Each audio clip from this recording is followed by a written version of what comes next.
Bonjour à tous. Une marche blanche en hommage à Sylvie Godard, mais aussi à toutes les femmes victimes de violences. Elle aura lieu ce samedi à 19h à Pierre-de-Bresse en Saône-et-Loire.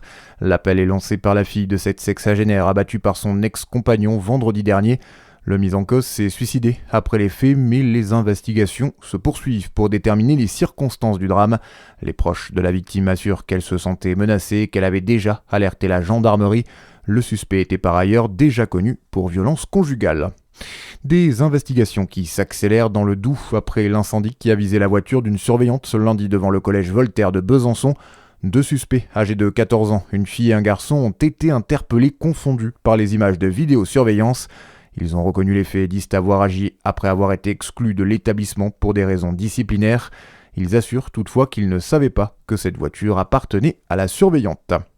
Elisabeth Borne annonce son retrait de la direction de Renaissance. L'ancienne première ministre ne se retrouverait pas dans la ligne portée par Gabriel Attal, celui qui lui a succédé à Matignon et qui devrait être désigné candidat à la présidentielle par le parti.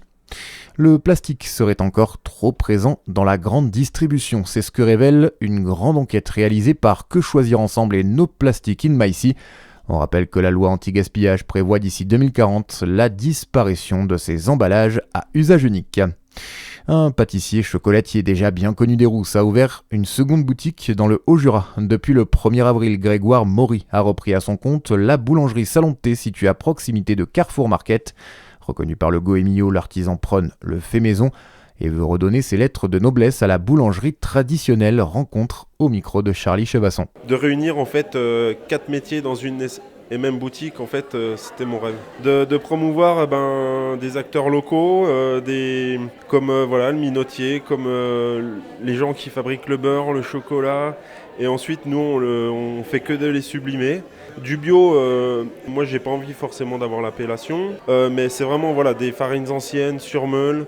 La pâtisserie sont sourcées au plus près de ce que je peux faire. Et non, c'est vraiment que du vrai et de la qualité. Des propos recueillis par Charlie Chevasson. On passe au sport. En football, 20 ans après, Arsenal retrouve la finale de la Ligue des Champions. Les Gunners ont validé hier leur billet après leur succès 1-0 sur l'Atlético Madrid. Place ce soir à la deuxième demi-finale retour. Le PSG affronte le Bayern Munich en Allemagne. Un peu plus d'une semaine après le match fou et la victoire parisienne 5-4 au Parc des Princes, coup d'envoi à 21h.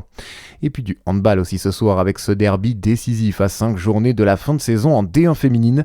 La JDA Dijon reçoit ses voisines de l'ESBF au Palais des Sports, coup d'envoi à 19h30. Très bonne journée sur Fréquence Plus.